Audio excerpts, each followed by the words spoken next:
Hi, so welcome back to Foresight Paradigm. This is Quarantine Conversations number 11.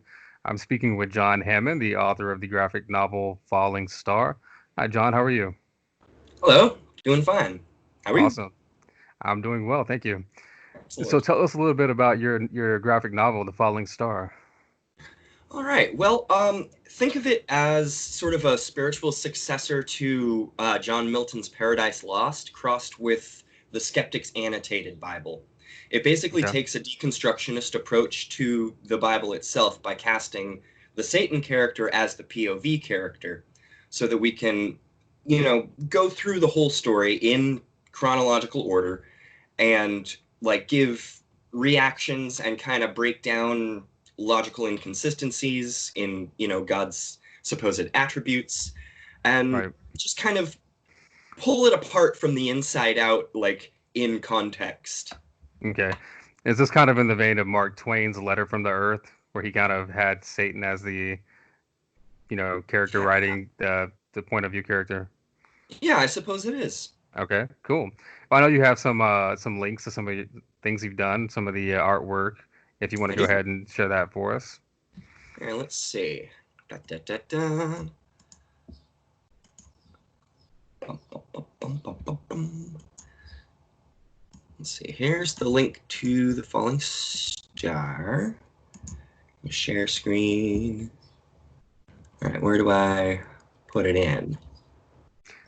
So the two little boxes hover over the bottom is it's kind of like a box within a box.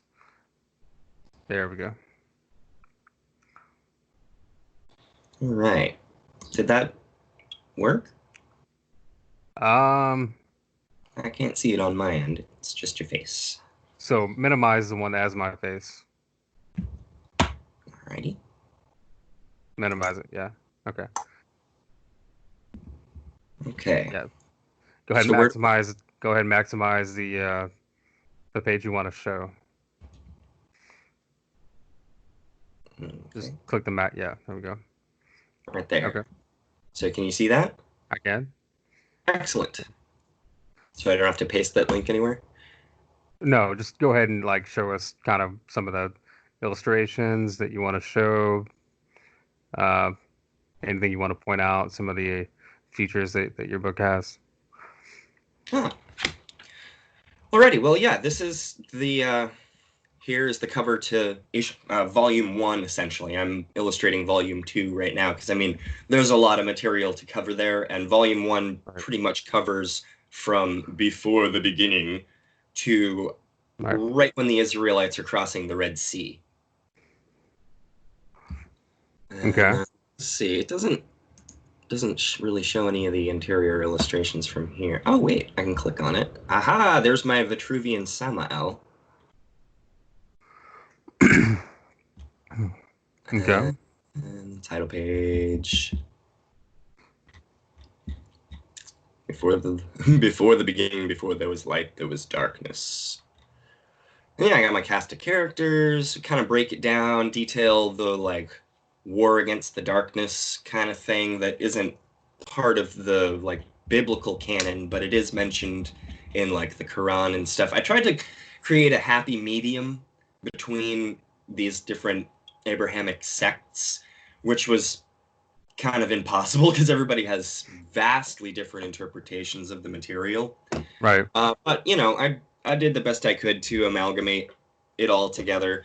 I also threw in some stuff from other mythologies too, like Samael has this little, well, in volume one at least, he has this little emblem that kind of gathers the fabric of his robe, and it's actually Inanna's star from Sumerian mythology.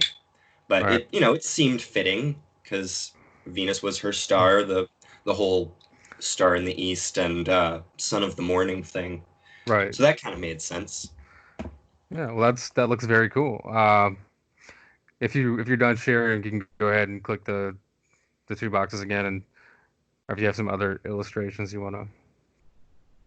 So are these all your illustrations that you've done?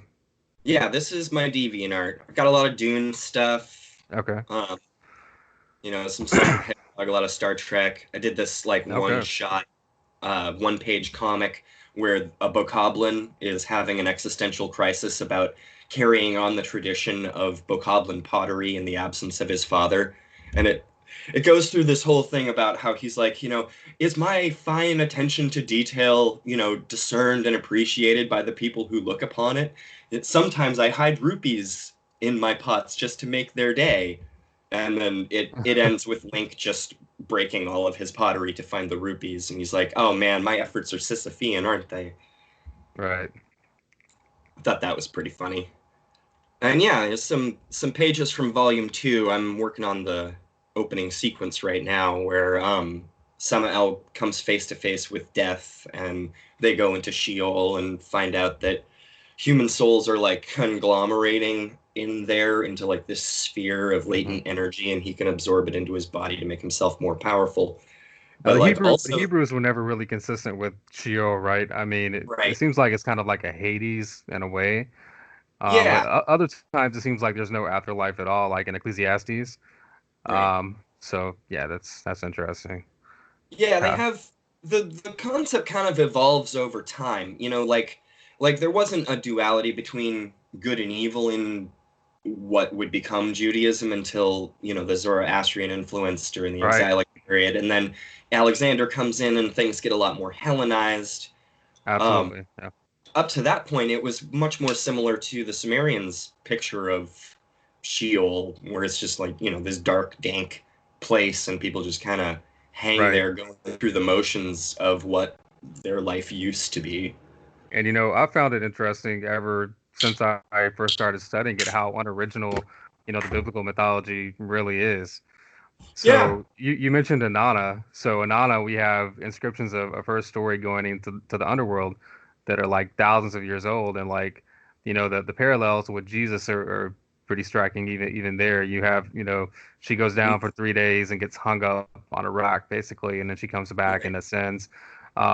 So very different messages and setting and all that, but these basic mythological kind of outlines are there, going back, a ways. So completely unoriginal to Christianity, So Oh yeah, totally. and you mentioned Zoroastrianism. Of course, the Jews were, in captivity in Babylon, and then Cyrus Yeah, that came part and actually liberated happened. them. So they had a lot of exposure to those beliefs, and Oh yeah. I believe the Zoroastrians were the first really had like a first really like all dark Angramayu or Ahriman Armasta? to kind of an all good god. Yeah. Yeah, so yeah, they really took that, and I think they had a savior kind of figure, Jesus like figure, and what was Yeah, his name? Mithra. Sios, not Mithras, Shant. I can't remember how you pronounce it, Mhm. but even that's in there. So yeah, that's very interesting. Yeah, Definitely. it is. So Ereshkigal is a very different character from Satan. But yeah, there's a lot of parallels in Inanna's journey into the underworld for sure. hmm so I'm reading a book right now. I'm actually rereading it called History Begins at Sumer. It's probably too small there to see it. It's gonna block it because of the. Anyway, Yeah. it's authored by Samuel Noah Kramer, and it's pretty That old. I name. think it's like 50 years old or something like that. Yeah. But he really goes through how so many firsts in civilization came from Sumer. Hmm. At least as far as we know, some of them, may have been started like, in the Americas, parallel more or less, but to a great extent in Sumer. So, we have like the first uh, sex symbolism, the first schools, the first literary borrowing, the first Noah, of course, in Gilgamesh. Um, we can see that's the earliest, how the Hebrews kind of took the flood myth that's in the story of Gilgamesh, and they kind of redid it, but so many of the key Yeah. points are there. And that's pretty interesting. Um, Yeah, it is. Well, I mean, like it was like cuneiform writing wasn't invented until, a little while after the Shuruppak flood event. So like a couple hundred years went by before the story was ever written down. So, I mean, of course it gets embellished.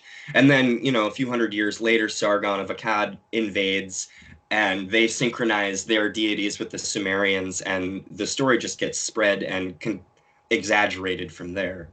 Right. Yeah, definitely. And of course, I don't know if you've read The Golden Bough by James Fraser. It was written like 1920s, I think, or a little bit 1890s maybe, if I remember. I have not, but that does ring a Yeah. bell. But he talks about how like the followers of Attis Mm-hmm. they accuse the Christians then of being, of stealing their stuff basically. Mm-hmm. Um and you even have an early Christian apologist, God, what's his name? Justin Martyr, I think, who talks That about in sounds his apology, that, basically admitting that the pagans had these ideas first.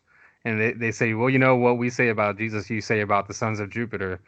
Uh, and I think right. that's around 150 CEs, somewhere around there. So pretty Yeah, early. that's right. Yeah. Yeah, cultural appropriation and plagiarism were things before we had words for them. Yeah.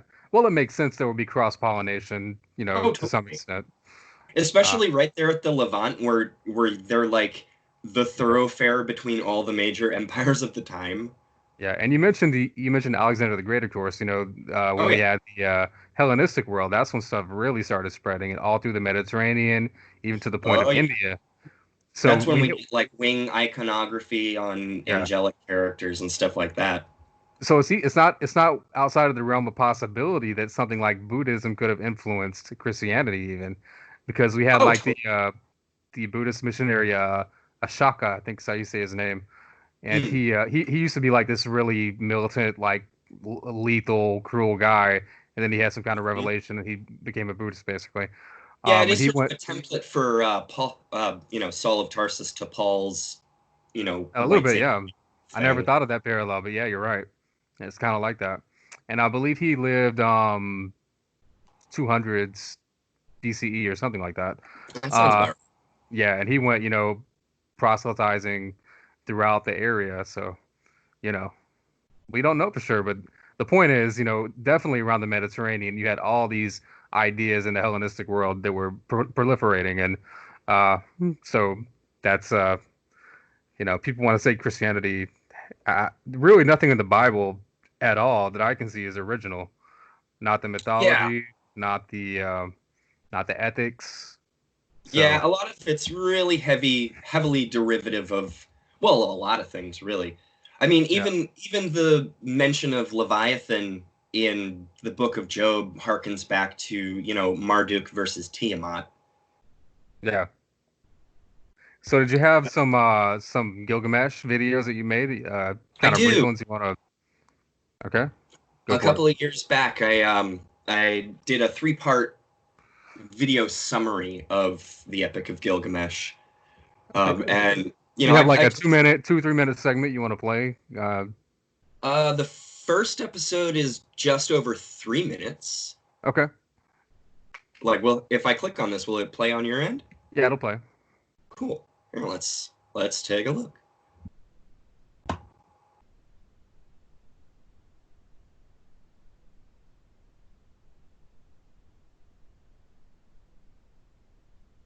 Might want to make sure the audio is up. Just the audio. I'm not sure where the audio kicks in on it. Oh.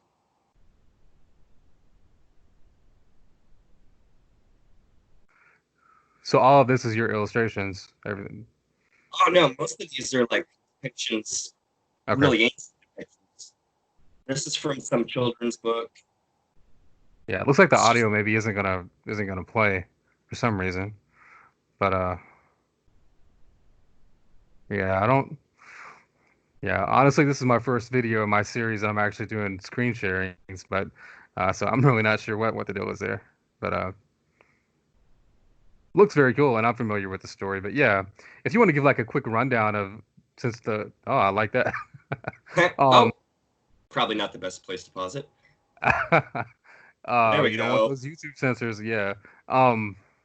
But since the audio is not working, you want to give a brief summary of Gilgamesh and kind All of right. highlight some of the parallels to our biblical narratives. Okay. So Gilgamesh sort of starts out with he's a tyrant king that's oppressing his people, kind of forcing them to build walls around Uruk, which is probably a good idea anyway, since people invade from time to time back then. Um, They invaded and all the he's time back then. That's one of the things, I wouldn't yeah. want to live in the past because, any you whatever village you live in or whatever, like any day, some marauding warlords could come over the hill and, decimate Mhm. your village. Yeah. And that's no fun. That'll ruin your whole No, day. yeah. Ruin more than your day. Yeah, So definitely. Gilgamesh is like claiming the right to be the first to sleep with new brides and shit like that. And Right. so like people pray to Anu for help, and the gods create Enkidu, the wild man, to be sort of a match for Gilgamesh. Right. And so here's where we start getting into some of the parallels. Because like we start off with Enkidu in sort of this idyllic garden area, and he's killing the livestock of local farmers and eating them, and Gilgamesh hears about it, and so he sends a temple harlot named Shamhat to seduce Enkidu to make him lose his wildness. Right. And the parallel is very similar to Adam and Eve in the Garden of Eden, and how once they taste of the forbidden fruit, as it were, they're no longer part of the ecosystem so much, like, and the animals don't obey Enkidu anymore, versus Adam and Eve have to leave the garden and have to work for their living, and oh, your labor pains will be incredibly bad, but you'll lust after your husband, blah blah blah. Right. um, and so yeah, so Enkidu loses his wildness, and Shamhat is like, this is all Gilgamesh's fault, he's being a dick.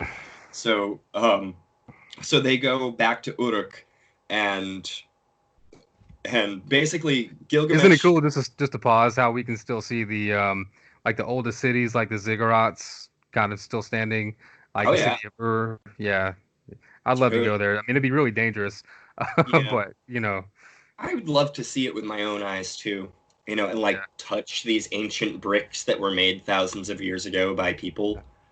Like yeah. that's I've thankfully gotten to travel around a little bit, like to Japan, for example. But I'd really love to go yes. see some of these, ancient sites from, Athens, where so much, democracy, philosophy, etc., even science really started, and Hmm. ancient Egypt, Italy, of course, Rome, definitely some of the places in Iraq. If the people don't stop, if people will stop tearing them down before people can go Yeah, see really. them. But yeah, go ahead. That's history, Right. for Yeah. crying out loud. Yeah. So did you want more of a summary, or? Yeah, just go ahead. You can keep going. Yeah, absolutely. Okay, so basically Enkidu rolls up into the palace like, let me tell you something, Gilgamesh. When I'm done with you, you'll be nothing but Gilgamesh. And Gilgamesh is basically like, well, fuck that. I don't know if anyone told you, Right. wild man, but I'm the king in these parts and nobody tells me what to do. So they like fist fight each other for several days straight until they collapse from total exhaustion. They're like, "Oh my god, you're my best friend."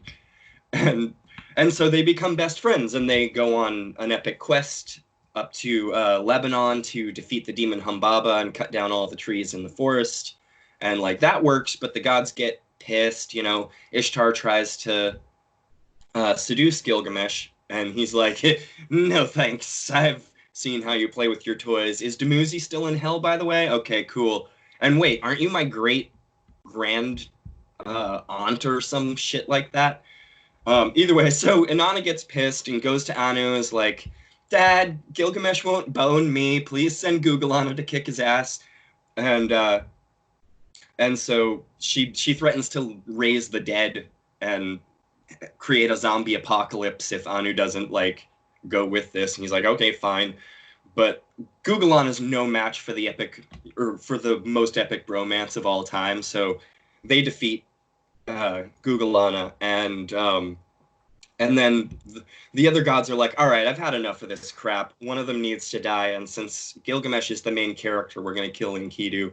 And so Enkidu's basically like, "Oh, why couldn't I have died in battle like a true Klingon warrior?" And then he just dies. Uh, And then Gilgamesh goes on a quest to defeat death itself. Right. And, he eventually tracks down Utnapishtim, who was the hero character of the flood myth, and they like retell that story within the story of Gilgamesh.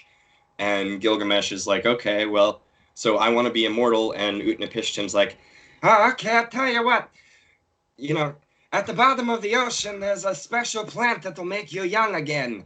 And so he goes to the bottom of the ocean, retrieves the magic plant, but he's exhausted, so a snake comes along and eats it while he's You passed get out that on the voice work beach. down, man. Yeah, Yeah. that's fun. So yeah, so Yeah. he finally goes back to Uruk. He like sees the walls of Uruk and realizes that that was like his magnum opus.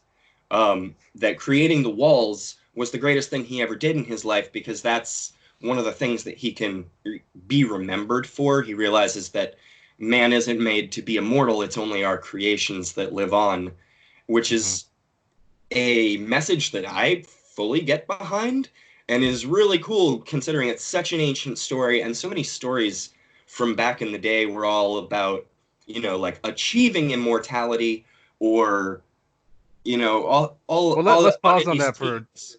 yeah, let's pause on that for a second because that's definitely a philosophy that some people have, and I'm not sure what I feel about it. So people will say, our mortality gives our life meaning, because if we live Right. forever, we wouldn't have the motivation. It would be like an endless series of events, and there would be we're narrative creatures, we're the storytelling animal, and we wouldn't have that structure and that motivation. And Yeah, I think there's a exactly. lot of truth to that, but I think maybe that's also a failure of imagination too, because and I read Brian Greene's new book, Until the End of Time, I think it's called.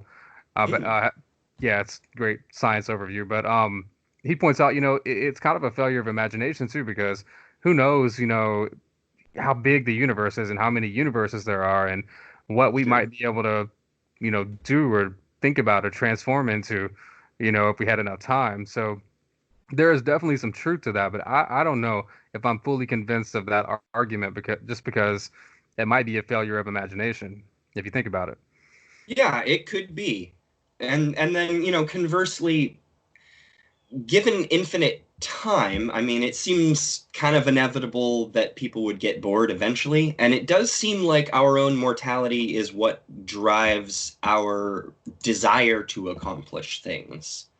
Right. Like, it'd be really easy to fall into apathy if, we have unlimited time to do whatever. We're just going to end up playing video games all the time or something Right. like. Yeah, yeah, that's part of that argument about the mortality really defining our lives as humans. But again, it's possible that it could be a failure of imagination because you don't know. But I'm going to be yeah, touching on that in volume 2 of The Falling Star too, because the angelic characters aren't making any progress. They're essentially immortal for all intents and purposes, but they mhm, don't innovate. They're right, not creating technology. They're not really doing anything. I mean, Samael is twisting himself in knots trying to contextualize whether or not he has free will or if he was created to be the adversary. But like, right. humans are making way more progress in terms of like technology and medicine, and Well, things one like thing that that. I definitely do agree with is, and that I try to point out in some of my work is, the idea of eternal servitude, that's kind of the goal of a Yeah. lot of religions. I don't find that attractive at all. I mean, that would No. really, really get old. I mean, especially if the master you're serving has loved ones and good people, billions of them burning forever just because they didn't believe something. It's Right. like a father figure that it was always absent and he left little cryptic messages on the refrigerator, and if you couldn't follow them, he has a torture chamber for you in the basement, kind of thing. Doesn't make any sense.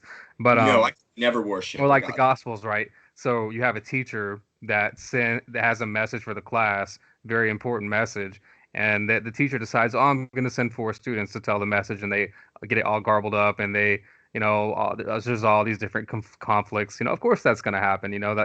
That doesn't even make sense that an all wise being that's the method that they would choose. And writing Oh, in hell, and of itself, it naturally entails human interpretation and altering. And over time. So yeah, I can't think of a single crime that anyone could commit that would justify eternal torture. I can't either, really. That just doesn't make sense to me. Yeah. And the thing is, I think our prison systems are really messed up because a lot of it Totally. is based on the idea of retribution and just Yeah. punishment for punishment's sake. And I think that's really messed up. I think what you want to do is base it on protection of society. Sometimes you got to lock people up, Yep. or rehabilitation. Hmm. Want to rehabilitate people.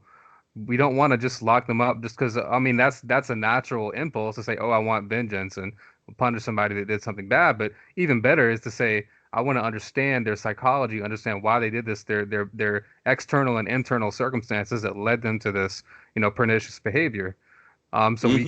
perhaps better it. That's much more constructive, you know? Totally. Way more constructive. It seems like revenge is sort of a childish impulse. Justice is Yeah. one thing. Revenge is very, very different, and conflating the two is where people run into problems. Well, one of the things that we first started really getting with the Enlightenment, which is my area of study primarily, is for example, with Cesare Beccaria, he was an Italian philosopher, and he wrote On Crime and Punishment, and that was a big deal. It influenced a lot of like the founders of America and otherwise all over Europe. It Yep. basically argued for, proportionality, between punishment and crime. And Oh yeah. it's not just some divine edict and to make an example of somebody. And we want things to be proportional. And, I've done in a previous podcast episode, I talked about capital punishment.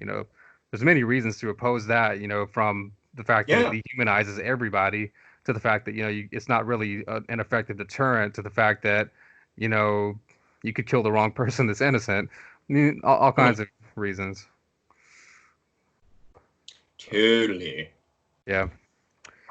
So was that pretty much all of your drawings there, John? Because Yeah, I mean, I I'm got gonna go ahead and share my screen. there's a ton We of were them talking open. about ideas a little bit, kind of how the tracing the lineage of ideas back through time and seeing how they kind of fed into other ideas later on. So one idea is evolution. So in the 1985 book by Richard Dawkins called The Blind Watchmaker, he Oh, says, I couldn't imagine being an atheist before Darwin. Um, and he did qualify the statement a little bit by saying you couldn't be an intellectually fulfilled atheist. But as somebody who studied the Enlightenment a lot and like classical Greece, there were a lot of people that did not believe in God and they had, ideas of evolution go back to ancient mm-hmm. Greece. And I read people like some of my favorite authors like Diderot from the Enlightenment and several different pieces of work that he did. He pretty much word for word laid out natural selection way before Darwin, 100 years before him. Oh So yeah. uh, yeah, and people know about like Lamarck and Erasmus Darwin, Charles Darwin's grandfather. But I Right. wanted to read a couple quotes from Diderot just to kind of let you know like exactly how he got this down. And um, Excellent. so uh, so one is from 1753 called On the Interpretation of Nature, and Diderot kind of sums up.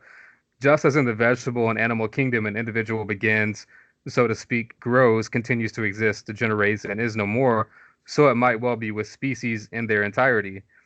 If faith didn't teach that animals sprang from the hands of their creator just as we now see them, and if it were permissible to entertain the slightest doubts about their beginnings and their end, might the philosopher not suspect, having given himself up entirely to his own conjectures, that the particular elements needed to constitute animal life had existed from all eternity, scattered and mixed in with the whole mass of matter, that these elements happening to come together had combined because it was possible for them to do so, that the embryo formed by these elements passed through an infinite number of structural changes and developments, that it acquires successively motion, sensation, ideas, thought, reflection, conscience, feelings, passions, that millions of years elapsed between each of these developments, that unknown to us, it may have further developments still to undergo. Yeah. Yeah, So, it sounds like he was definitely on the right track. absolutely. Then another one, just one more example from him, called Letter on the Blind, and he actually got locked up in prison because of this. uh, in 1749. He says, let's see here. Yeah, that perhaps all the defective combinations created by matter have now disappeared, and that only those that have remained whose physical equipment included no important contradiction and who were therefore able to subsist unaided and perpetuate themselves. And then he says, Yeah, that definitely hints at natural selection. yeah.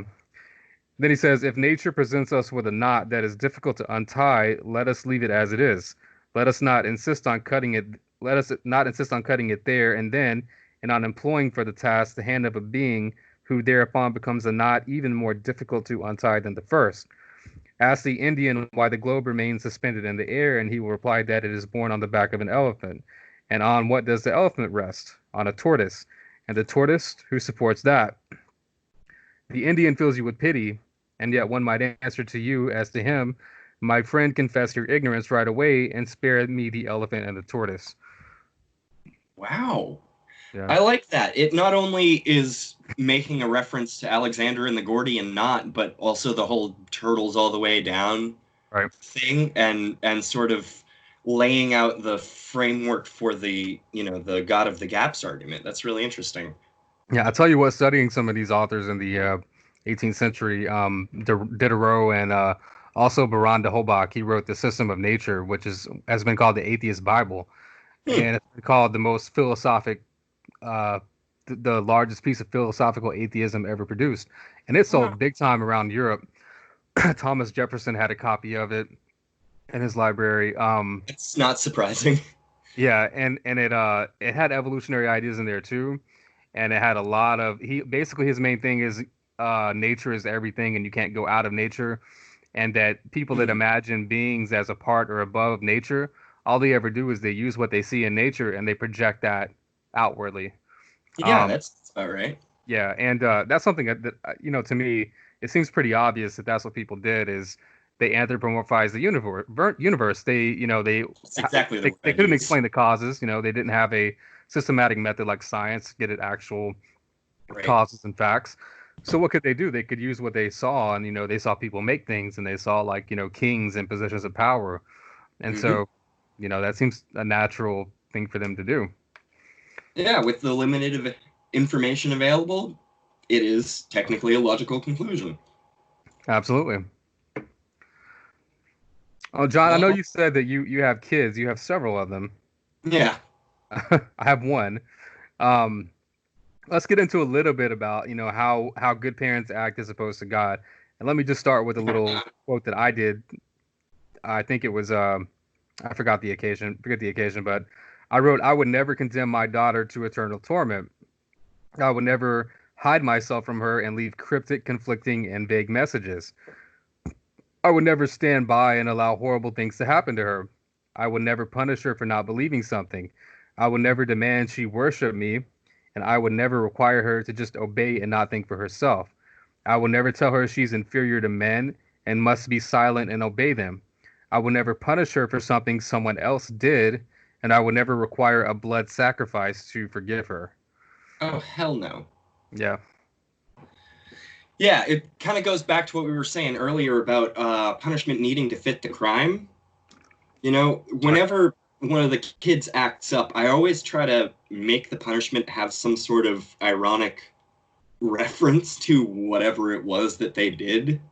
Right. You know, yeah, torture, especially eternal, like none of that makes a lick of sense. Yeah, because it doesn't accomplish anything. It's just torture for No. torture's sake. I mean, there's no possibility of redemption or teaching or anything. It's just sadism, Hmm. basically.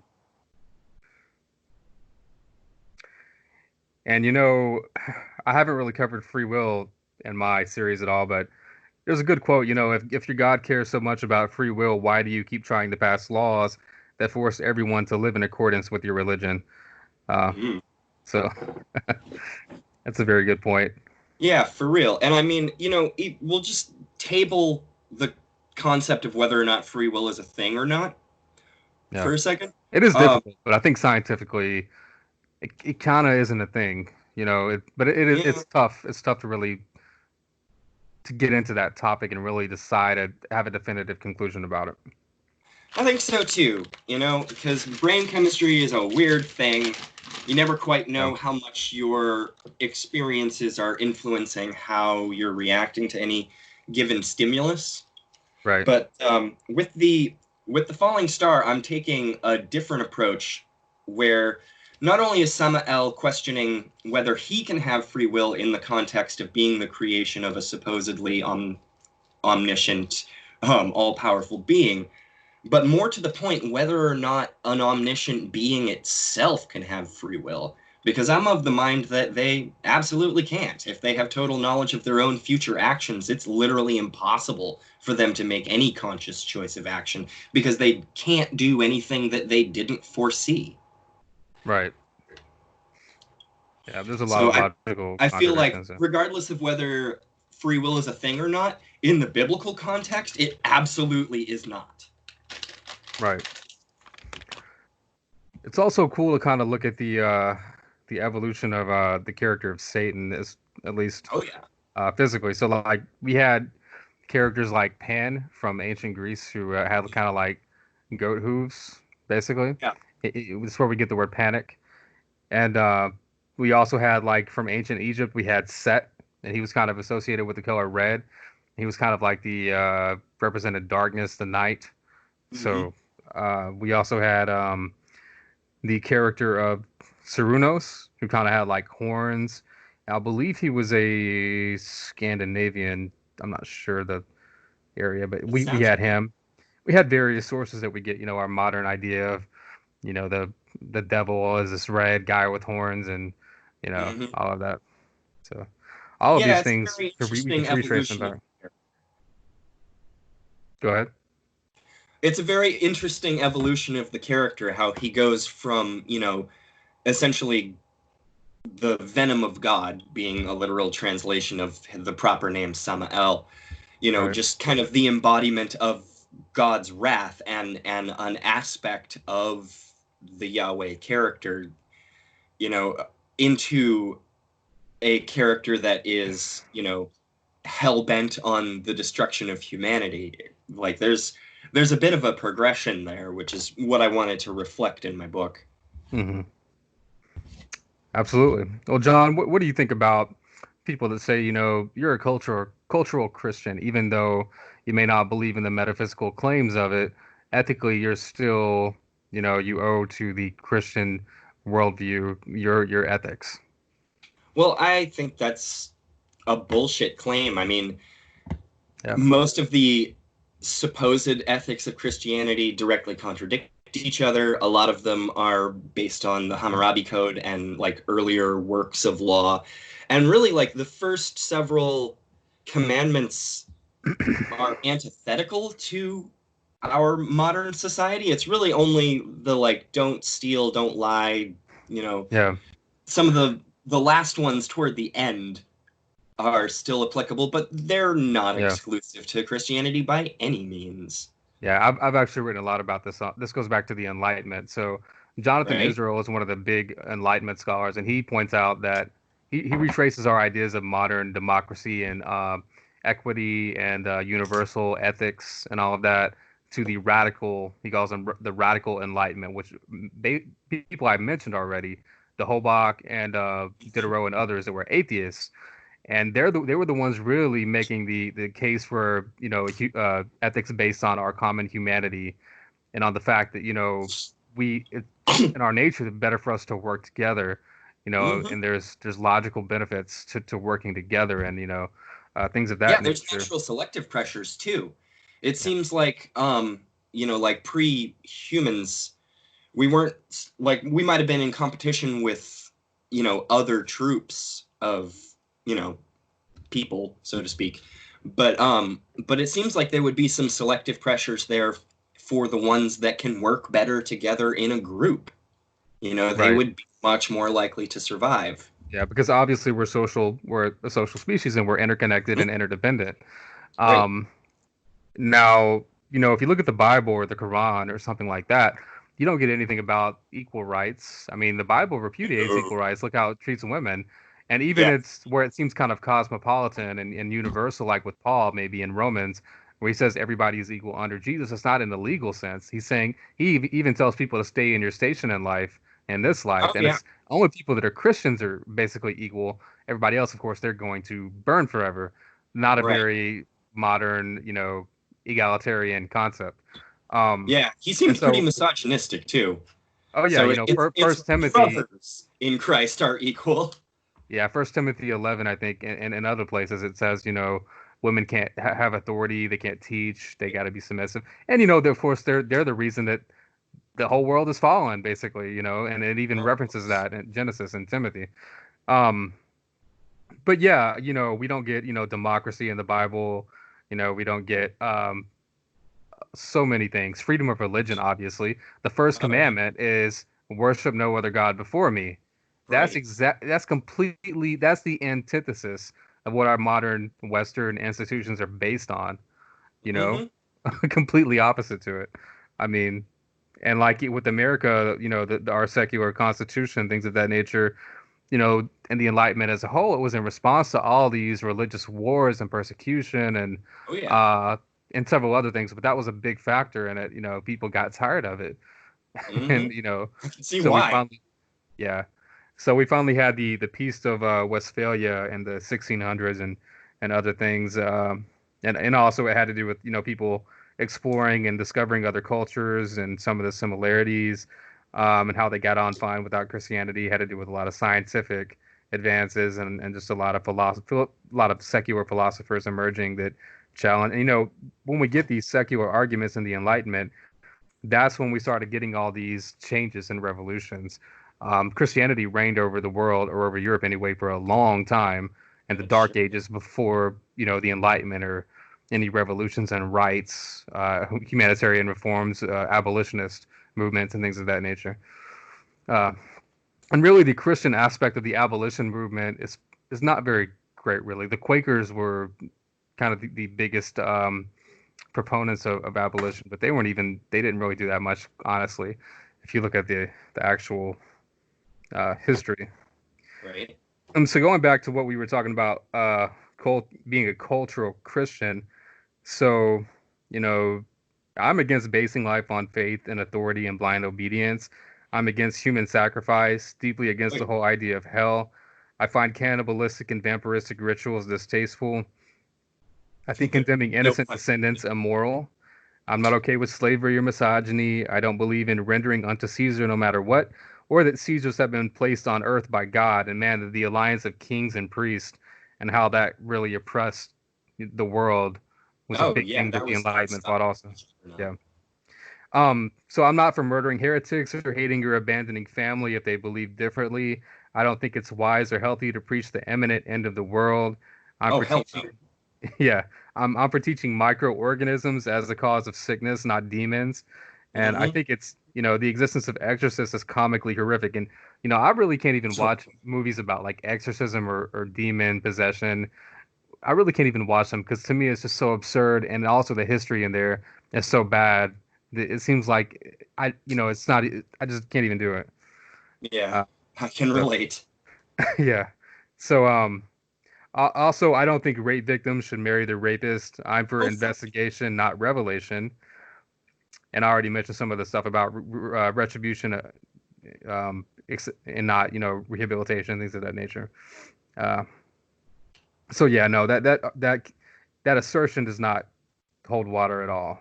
No, it really Uh, doesn't. It holds water about as well as a colander.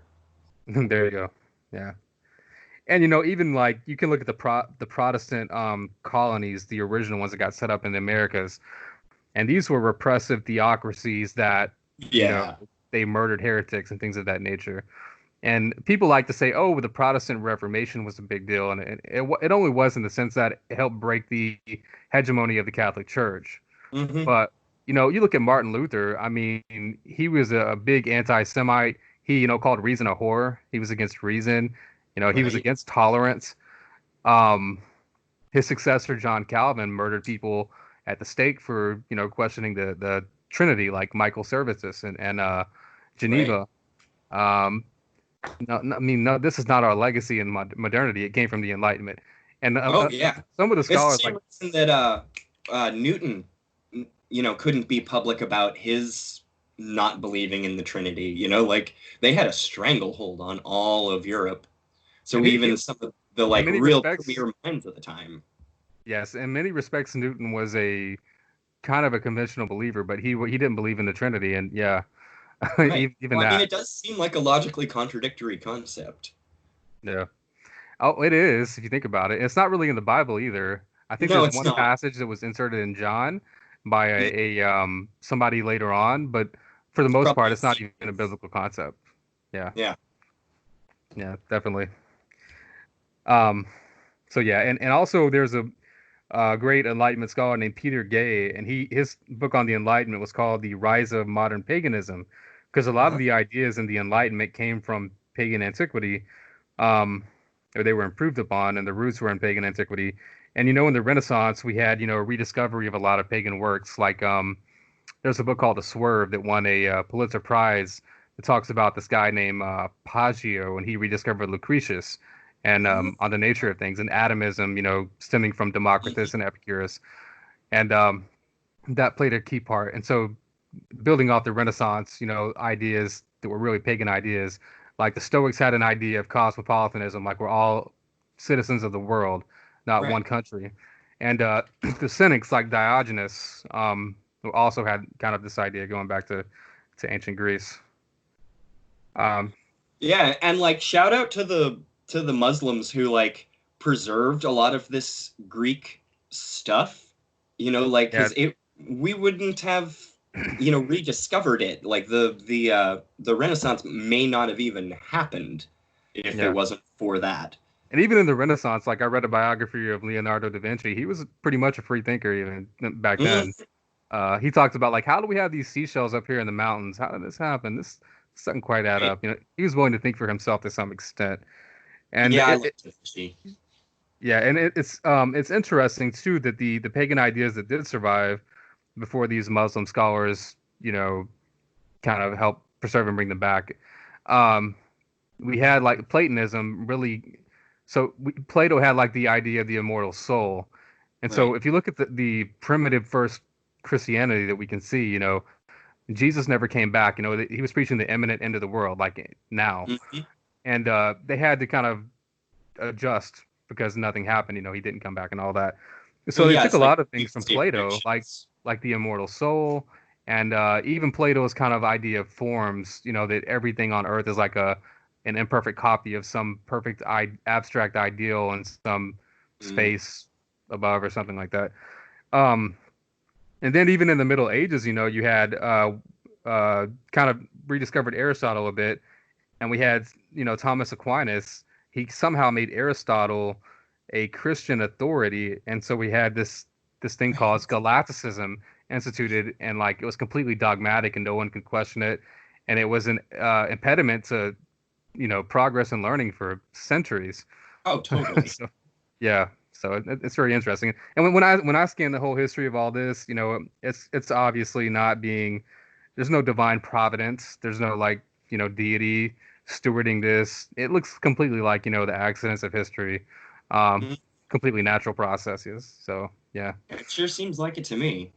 yeah, me too. Well, John, did you have any other illustrations or any other work that you wanted to share with us? Well, I do have a my YouTube channel. There's more than just Gilgamesh on there. I've covered most of Genesis and some stuff from Egyptian mythology and things like Uh, that. I wrote Okay. a nice little breakdown on the evolution of the flood myth yesterday morning. Um, Oh, cool. that's on Facebook if anyone wants to check it out. Because Yeah. I managed to condense about 3,000 years of history into a couple of paragraphs. So Oh, it was all cool. right. Awesome. Yeah, I think it's pretty obvious that a worldwide flood never happened, at least not at the time that the Bible would ascribe it. Because we had like the Oh, Egyptians, the Egyptians just got on without, they weren't bothered by it, no. apparently. Well, because Um, I believe it we was have specific trees to that are older yeah. than that too, right? Don't we? What is? Don't we have like certain types of trees that are like that old that, water Oh yeah, flood would have washed them away? Yeah, all yeah, kinds of like things. cone I guess. pines and such.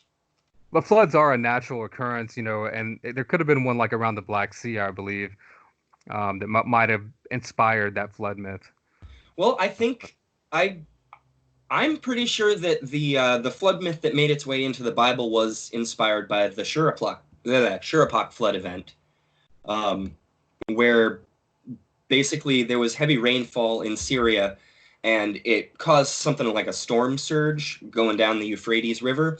And since the Sumerians had kind of cut canals connecting the Tigris and Euphrates right there where Shurappak was, it just busted through the dam that they had created, merged the two rivers into one unstoppable torrent, and just completely obliterated the city. Yeah. And so you follow that story because a few hundred years later, cuneiform gets invented and they write it down. It's already heavily mythologized, and then successive invasions from like Sargon and uh, Right.